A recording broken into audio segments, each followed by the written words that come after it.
Hey, before we get started on today's episode, we have a quick disclaimer for you. Concept Bean is a little rowdy, and there might be a bit of cursing involved throughout our episodes. We are all about sharing authentic well being journeys, even if they're not always pretty, because, it'd be like that sometimes. So we want you to feel super comfortable and respected while you're tuning into our podcast. So if you're easily offended by colorful language. That was a great way of putting it. Great job, Jade.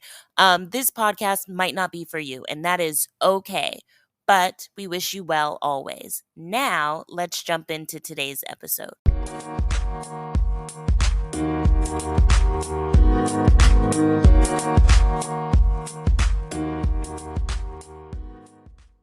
We can just jump right in. So backstory, I saw Aileen last Sunday. We had a hmm reunion and she came to visit me in my part of California, and I was so excited to see her. And she was up there for not a concert, a conference, a very important conference, because she's a very important person. And Aileen is going to give us a recap of her favorite moments from the conference, and I'm excited to hear about it. Aileen, do you want Let to me just update us? yeah. So one, I was happy I got to see Jade, because I was very worried because she was traveling and I was traveling. And I'm like, are you really not going to be there when I'm there? Like, this is our moment. And so I'm happy I got to see you for dinner. Um, but yeah, I went up for a conference and honestly, I'm be real. I don't like conferences. I go because you have to get CEU credits, or because my coworker wants to go, or if they're in a city that I want to visit. That's why I go to these.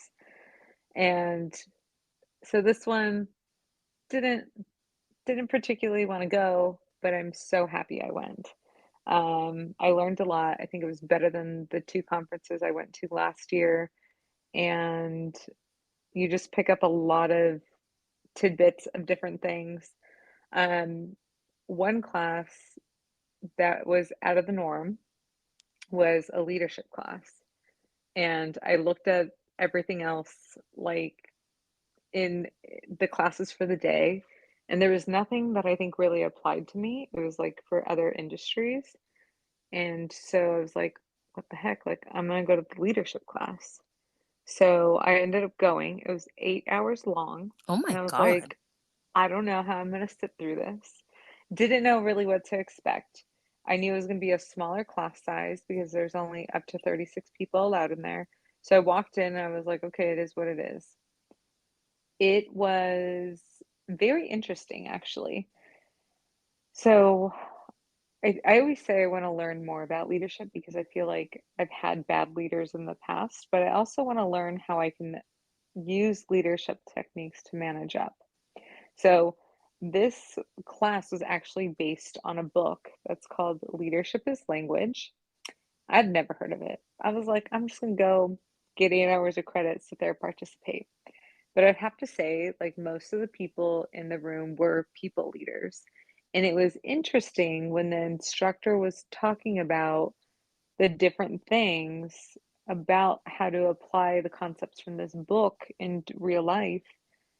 It was very interesting to hear their responses because I was sitting there and I was like, dang, these people are just like my leader, not the greatest, you know? And I was just like, why do they think that? Right. And I think when you hear these concepts, I was like, oh, yeah, I get it. Like, if my leader were to do that, I would be so much happier. I would feel like I had purpose there. Right. hmm And so it was super, super interesting to see how they responded to something versus the way I took it. But even though, like, out of this whole 8 hour class, I feel like the book is written in a way that I think is very easy to grasp. It really talks about like a case study, which sounds boring. It's It about like a does. ship, I'm not gonna lie to you, it but does. the way that he like broke it out, is like in plays, like a football, like a playbook, right? Like you're gonna run this play, this play, this play. And at first I was like, okay, whatever, this is weird. But the way it's broken out, it's very interesting. So let me just tell you guys a little bit about it. Let me give you a quick little summary. Okay, Sorry to bore yes. you, No, but no, ask no. questions if you have a question. No, my main question was going to be like, what are the concepts? So I feel like that's what you're going to tell us right now. So, Yes. okay, go. So the main book is about how leaders learn their leadership skills from the industrial era when like after World War II, like we're up and running factories, stuff like that, right? So it's very different at that time versus now. We have a lot of technology and things in the workplace that we aren't just working all the time, like doing active work. So it talks about like red work and blue work. Essentially, red work is actually doing the work versus blue work is like conceptualizing things, right? Like how we think things through, our strategy, stuff like that.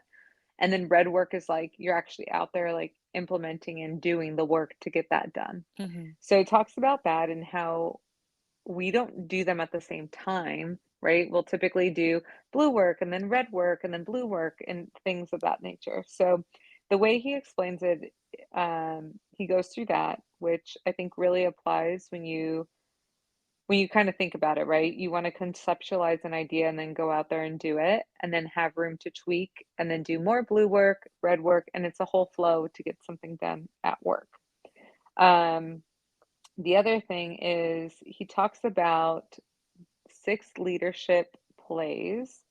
So he talks about like the ones in the industrial era is like you're convincing, coercing, making people conform or comply.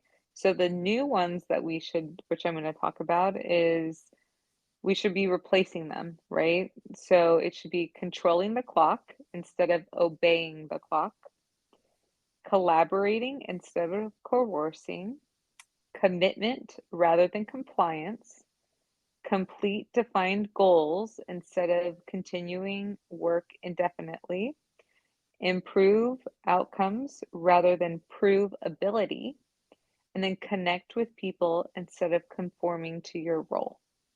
So those are the six things he kind of talks about of industrial era, what they mean versus now, and how we should be changing them. So I mean, just to quickly give you like a brief little like summary for like controlling the clock is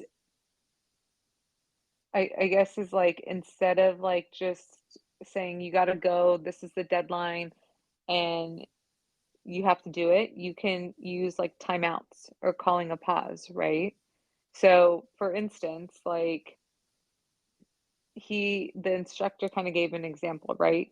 He's like, he sent his team out and it was like really bad weather conditions. And there was like, they had to go up on a mountain to do some testing or something, right? And they had like vendors out there. And so it was funny because he says that he uses these concepts and applies them to his team. So it's kind of funny how he does it, and then I could kind of relay it back. So essentially, he said, "Hey, I know you're going to go up there tomorrow at 12 o'clock. Give me a call and let's reevaluate the situation to make sure it's safe working conditions," right? So his employee called him at 12 o'clock and said, "You know what? It's not really safe. I think we should call work off for today and come back tomorrow." And he said, "Okay, make the call, stop work today, send everyone down the mountain," right? And apparently they almost lost one of the trucks and stuff because the weather conditions, and like one of them almost went out the mountain or something like that. So it's giving people the opportunity to call a pause because I think a lot of the times, like for instance, Jade, if I was like, "Hey, um, Jade, if there's an unsafe condition, just tell me, okay? Okay, thanks, bye."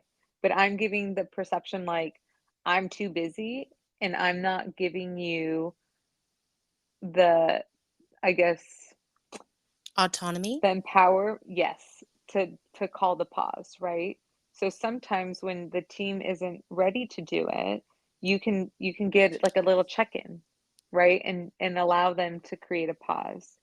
Because sometimes when you're doing red work, you need to pause and rethink the situation and do the blue work again. So That was that concept. The one about collaborate um, is really having the team come together and be able to give opinions, right? I think a lot of the time that's not always how it's done, or the leader is often has their own concept in their mind and they kind of control the team and coerce them to go with their idea instead of collaborating.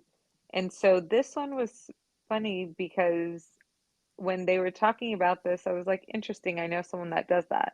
Like our team, my team currently, we wait for like our leader, our senior leader, to give his opinion, and then we all agree. Okay, yeah, yeah, yeah, yeah. When that's called like anchoring, versus he should just be quiet, come to the table and say, "What are we going to do about this? What are your ideas?" Right? Because it gives people more opportunity to collaborate, discuss. 'Cause I think there's a lot of other ideas, but when a senior leader says something, especially at my organization, it's automatically what they say. Okay, yeah, we can do that.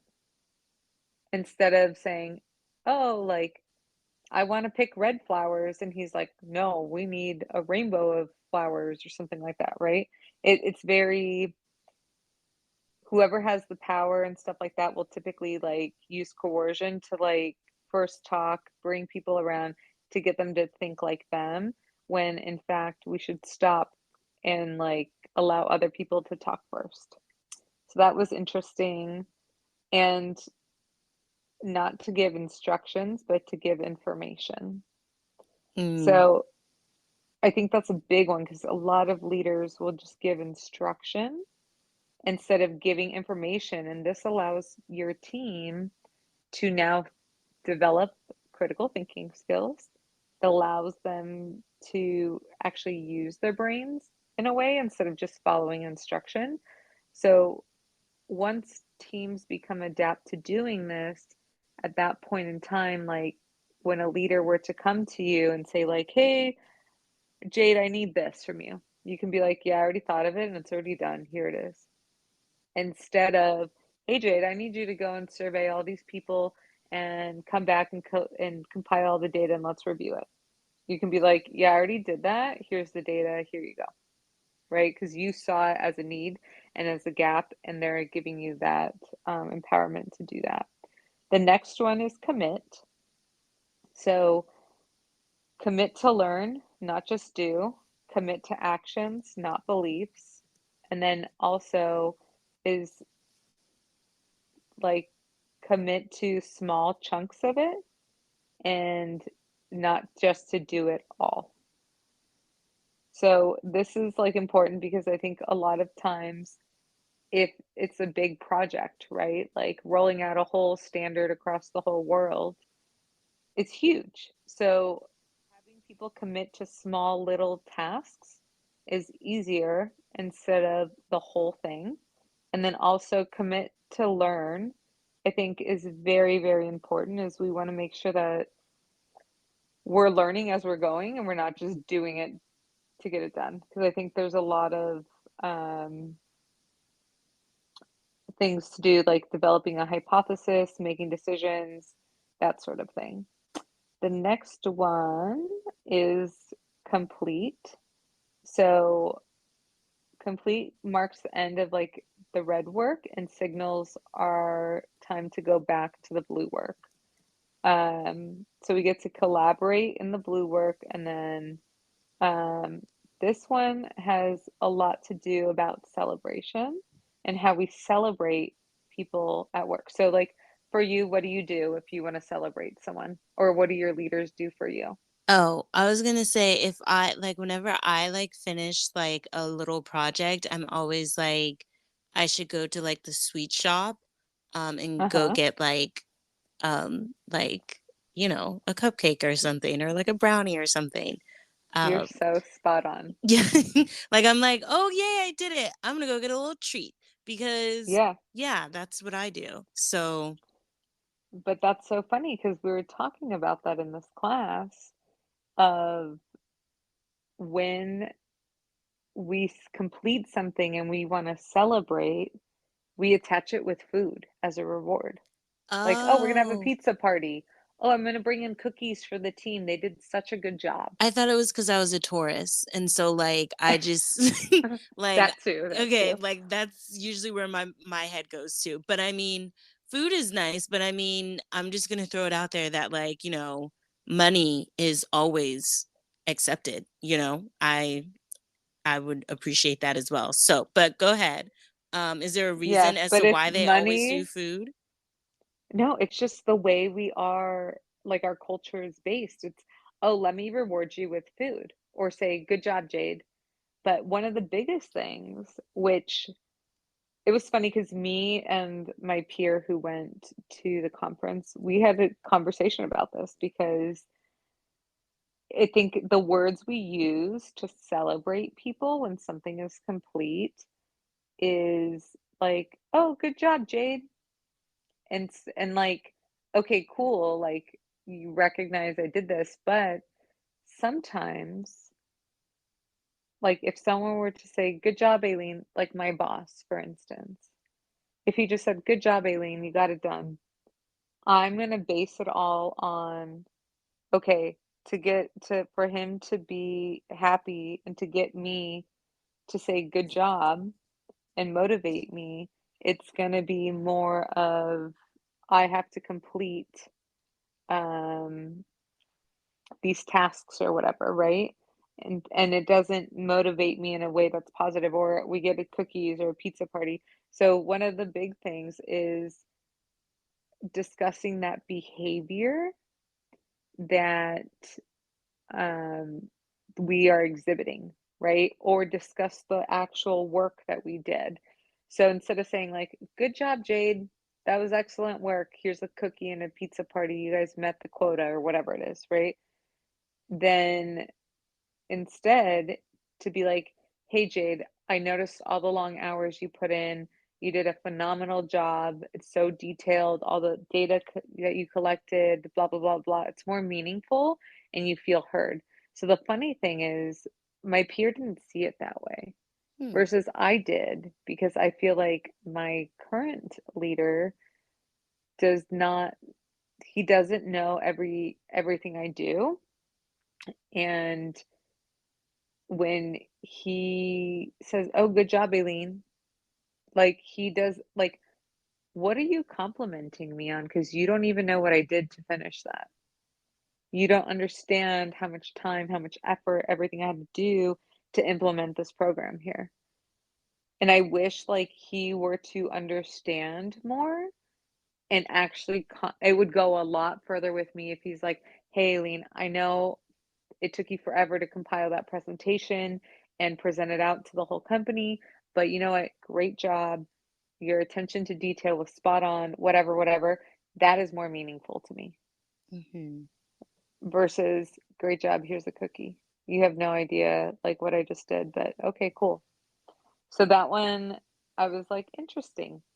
Um, the other one is improve.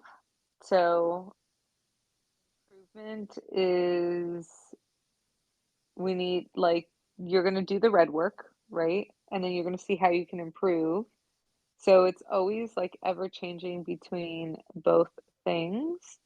Um, and it comes as an egoless scrutiny of past actions and deep reflection, thinking about what we can do better. And so I feel like this is very important because uh, people try and be perfect all the time. And it's really not being perfect and seeing how we can improve because this is going to help the team and individuals feel that sense of comfort like, okay, cool, we can always get better, we can always be better in moving forward there. So and then instead of moving backwards, because if you know it all, you're not going to be open to hearing everything out and that sort of thing. And then the other one is connect. So this is interesting because I see that this is an issue at my current role Hmm. is we I would say when we first worked together, I would say we were always up in everyone's business. We're always trying to connect with our teams and all this stuff. And I felt like I had that in my individual team there. But when I came here, I feel like we are a team, but we don't connect with each other. It's like fake connection. And that's where I feel like like, I don't know, like there's a gradient. So the funny thing is, like, your leader will be slightly above you, right? And then his people are slightly below him. That's where you want to be. But if your leader is like the steeper the gradient, the harder it is to tell your boss something, right? Or it's harder to communicate. So if that gradient, if you're closer, your leader's closer to their people, it's easier to be vulnerable. It's easier to trust first, to admit that you don't know something.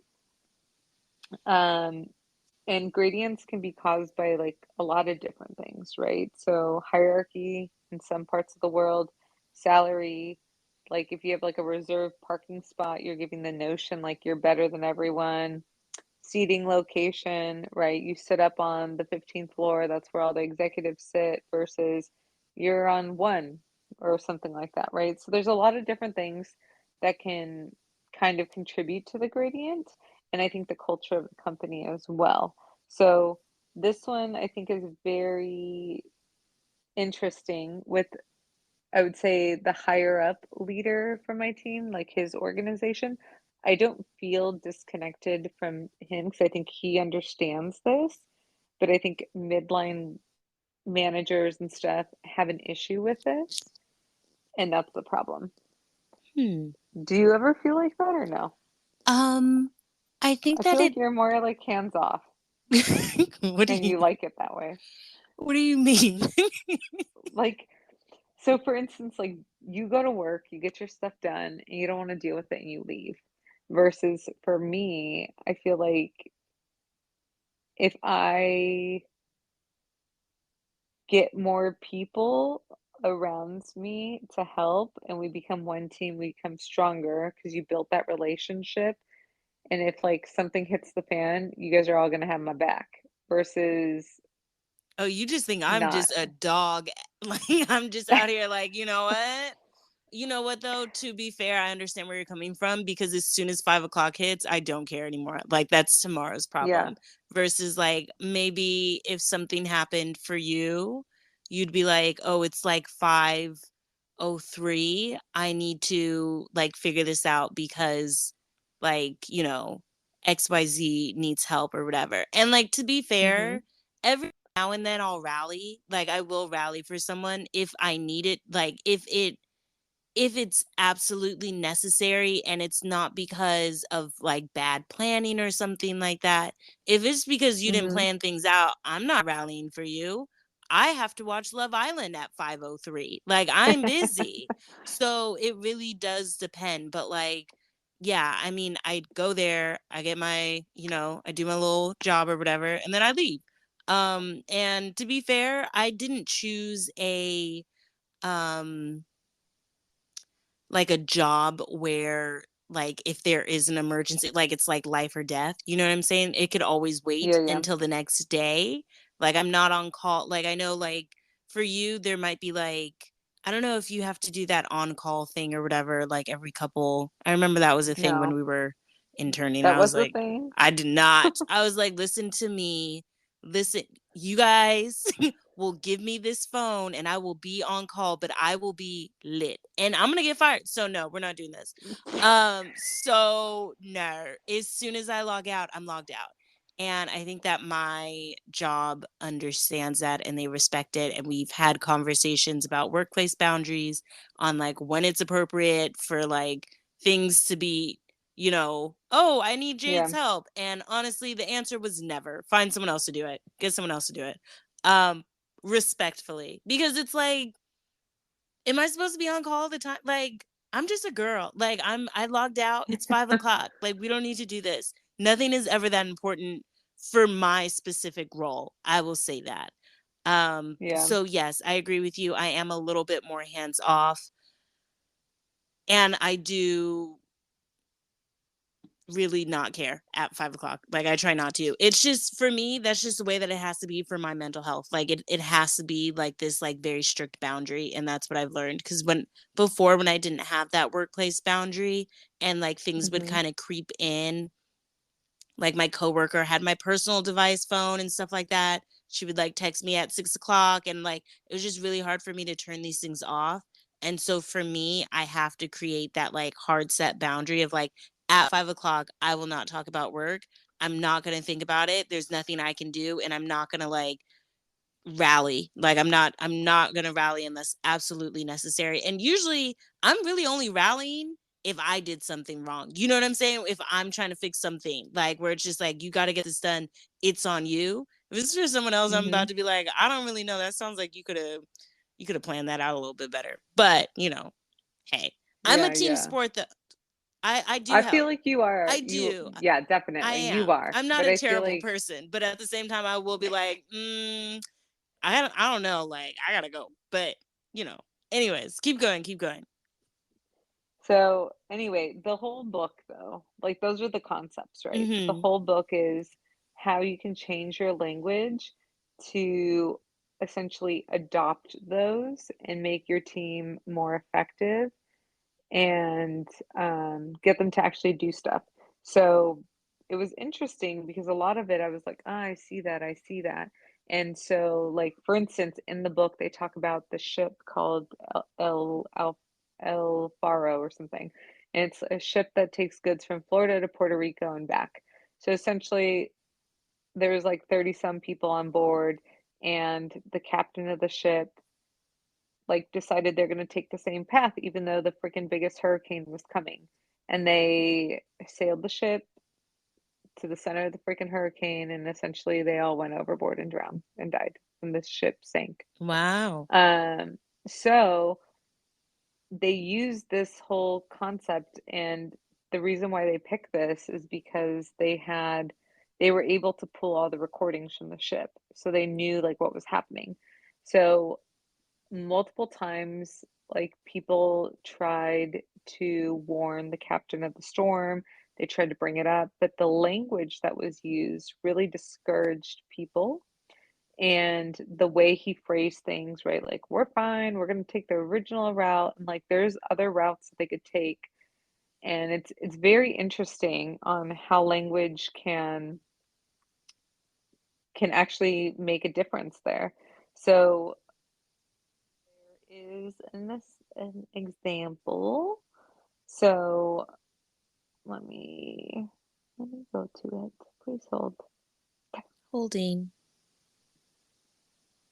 So we're just going to talk about like let's talk about like the flattening the gradient between you and your leader, right? So we talked about it. It can be different things that can really do it. So some of the ways that you can actually flatten the gradient is instead of creating separation, physical or emotional, create connection. Instead of doing things to or for people, do things with people. Instead of reinforcing authority, reduce it. And instead of judging, observe and describe. So, in ways that you can enhance participation, here are some like quotes and things that you can do to engage the people more. So, it's your fresh eyes will be valuable on this. When it comes to improving, different perspectives are helpful. I have done this many times. It's hard to see this objectively or to admit something like you don't know. I think this is very hard for leaders is to admit that they don't know everything, right? That's why they have experts on their team to help them, right? So you can do stuff like let's look it up, or how can we test it? Let's run an experiment, right? Stuff like that. So it's not saying, well, I don't freaking know, go figure it out. It's, hey, let's look it up together. I don't know everything, right? You can even say, hey, we're in uncharted waters, right? I see an argument from both sides, right? So there are different ways that you can phrase things to get people to be I guess, more engaged and that sort of thing. So as I was in this 8-hour class, I was sitting there and I was like, oh my God, like these concepts my team needs to adopt because we have all these problems. And as I was sitting there, I was like, I need this guy to come and train my whole team Mm, because I think there's lack of trust. We don't have vulnerable leaders. We have get your work done, do as you're told, stuff like that, which we need to break.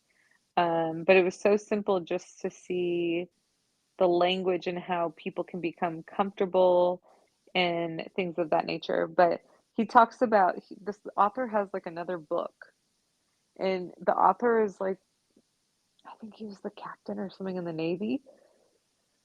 And he talks about like how he used different concepts. Like he was assigned like the worst submarine or something. And he uses these different concepts to turn a whole ship around. Like that submarine had, I don't know, he said like no one wanted to re-enlist. They were bad on all of their inspections. Like they were the bottom of the list consistently on this report.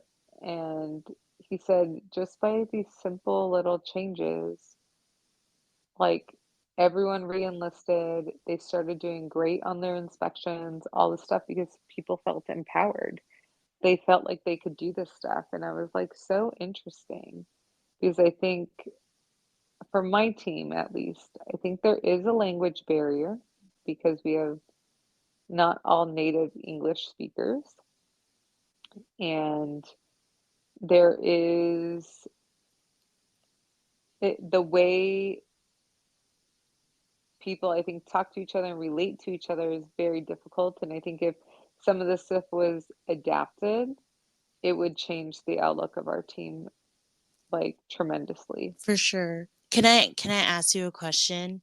Have you Yes. ever have you ever had a leader where like these Hmm. things, well, maybe not all of them, but like most of these things weren't an issue for your leader? And like if so, how did that impact your well-being? I think it was, I would say I've had a lot of bad leaders, Okay. but I've learned a lot from each one. Oh, Aileen, you don't have to So sugarcoat it. Fuck them. You had bad leaders. Like, just say, like, that's fine. You had bad leaders. You don't have to like stick up for them. This is I our think, podcast. It's fine. no, but like honestly, I feel like every hard situation or bad situation, it's made me better Mm-hmm. and it's made me understand how to navigate certain personalities, people, and I think I still struggle with it now, right? Like my leader is a first time people leader, and I don't think he understands a lot of these concepts. So it's a struggle sometimes working with him. Like he doesn't want to be a micromanager, but then wants to know everything, and then gets upset that we didn't tell him. I'm like, you just told me 2 months ago you didn't want to know about that. Now you want to know? Like, tell me ahead of time. Like, what is all this? So I think it's going. I would say let me rephrase myself. I'm going off on a tangent. I think I've had leaders in the past that have possessed some of um these, I guess, skills and things, but none of them have possessed them all. Mm-hmm. But some of them I could see, I could really see how they are effective because I think you as an individual for your well-being, right? We spend the majority of our time at work, at least in the US, right? At least 8 hours a day if you're lucky. If you're not lucky, you're there 10 hours, right? Easily, depending on your job and what you do. I think I've seen it where there's good collaboration. You love being with your team, you get things done as a team. If your leader's open to it, um, I I would say for me, when I've had that, my well-being is better. I'm happier to go to work. I'm happier to work with my team to solve problems. I feel like I could speak my mind and there's no judgment. I am more likely to help solve a problem and things of that nature versus if leaders don't possess that, I think it's harder. You go to work, you don't want to go to work, you don't want to deal with these people, you don't want your boss like micromanaging you all the time. You feel like you can't speak up, so you can't make change to make it happier. So I think it's an overall toxic place. I think the issue we have is a lot of companies hire high performing individuals and not leaders, or do not provide them with the skills or training to become good leaders. It's, oh, great job, Jade. You're so good at your job. I'll make you a people leader because that's the next step. But you don't know how to lead people. That's like if they were to do that to me, I'd be like, what the hell? Like, I don't know. Yeah. So I think that's a big issue is some of them do possess this. And I think the leaders I've had, they haven't had all of them, but they've had some of these phenomenal leaders. I've seen people that possess all these skills and are not leaders. And I'm like, why is this person not a leader? Like, they're fantastic. I would say I have a mentor actually met and helped me. I credit a lot of what I know to him because your girl did not know crap when she first started. And I would say very hesitant and nervous because I never wanted to be wrong. I wanted to go in, show them what I know, and I think that that's a big thing now is even as leaders, you never want to be wrong, you want to be right, you want to have all the answers. And I had a mentor that taught me a lot, and I remember he possessed like almost all of these. He was collaborative. There was always blue work and red work with him. There, he made it like a space where I felt comfortable to be like, I don't know. And he didn't like he would be like, I don't know, let's look it up together, right?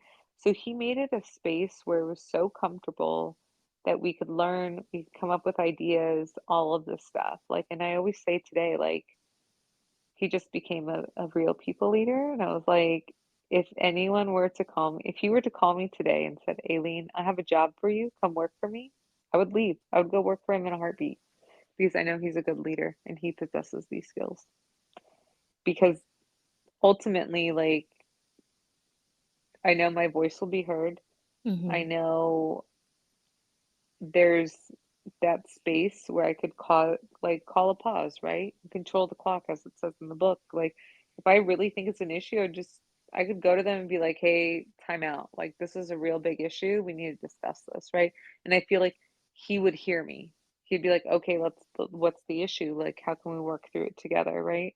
I and there's just he's the type of person that I think actually possesses all these. I've never worked for him, but I would love to. And I think people, if you are a people leader, learn to do this.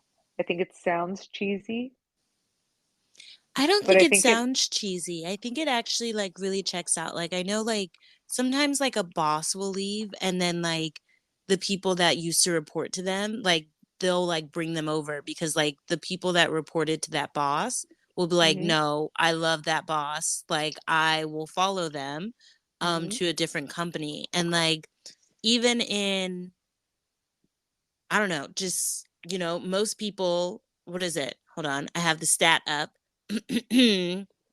57% of people quit because of their bosses. So like you like not being a great leader or something like that, that will make people want to leave their job. Like yeah, right, right. 79% of workers would consider bad leadership as a factor in deciding to quit. So if you're a bad leader, yeah, people be over that real fast. And honestly, it's really easy to spot when someone's a bad leader or not the best leader, because then it affects everyone that they're leading. So I don't think it's corny. I think that it's facts, and it really does impact everyone's well-being if you have a bad leader. Like, it's just like everything's just all over the place. It's chaotic. Like, it's just not a great space to be in.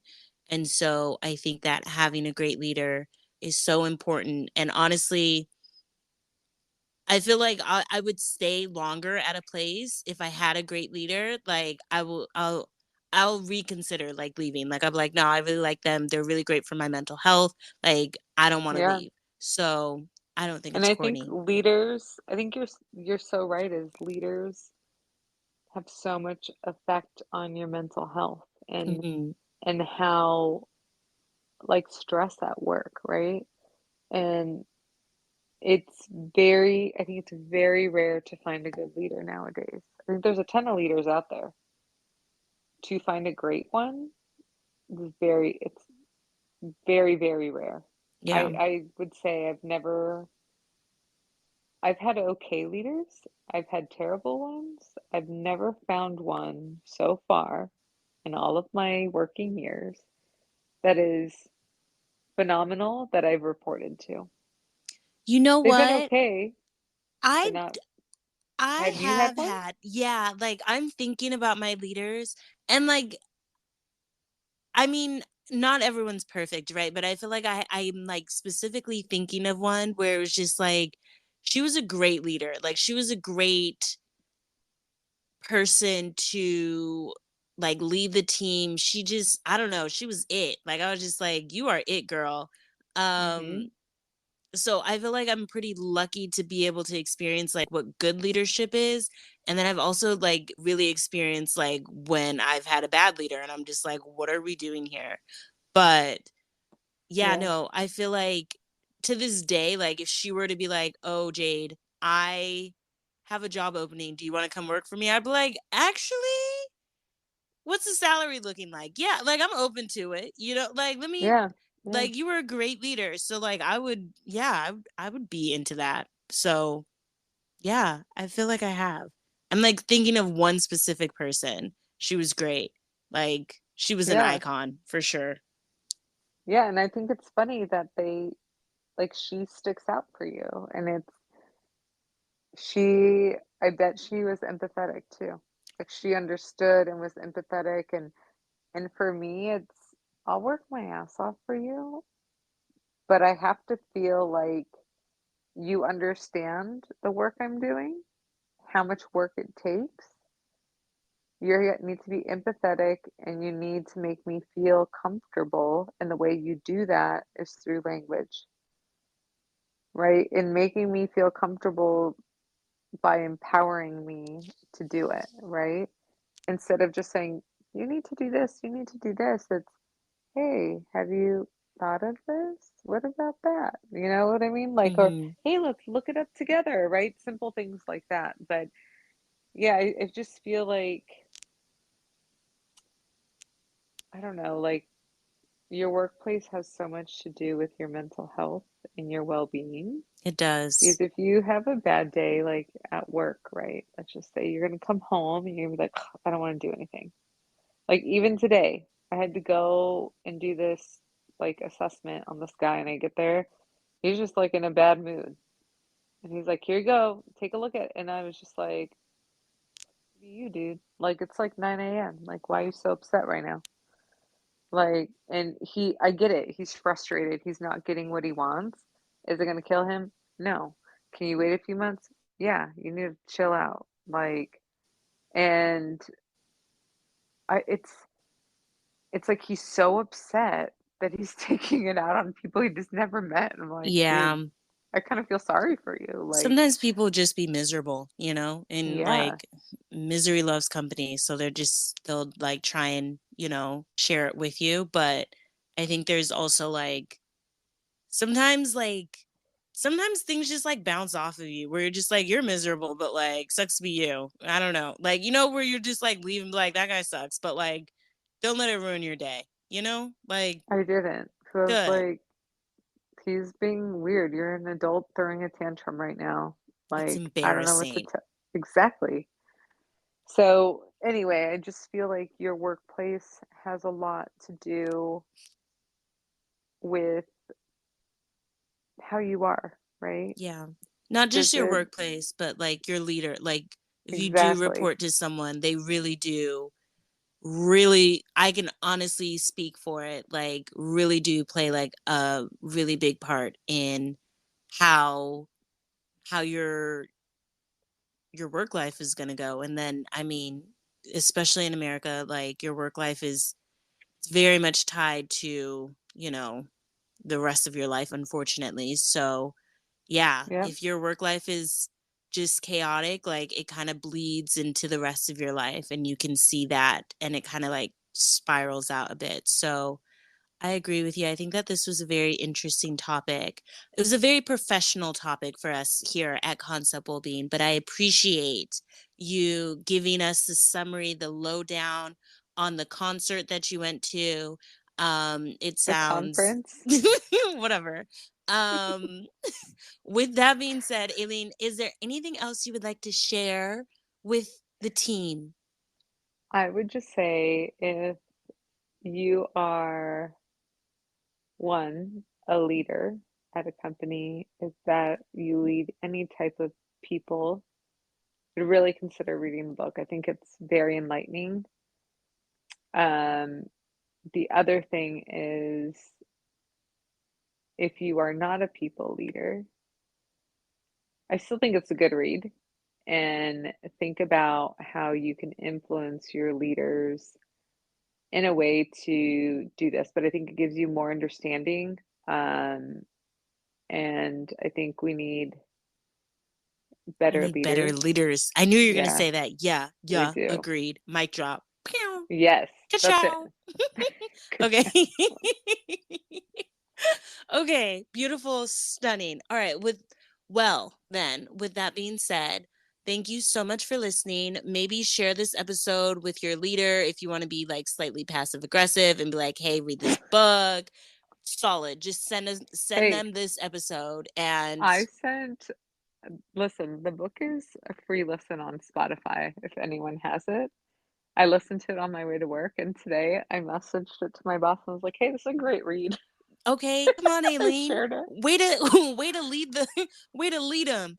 I don't know. How did your boss respond back to it? Like, were they just like, did they just like I thumbs up got, it or what? no, I got no response. So we'll see what That's happens cool. That's tomorrow. cool. That's cool. Yeah, yeah, yeah. It's fine. It was after We'll hours, so it was fine. okay. But That's yeah. I would love to hear if you do get a response.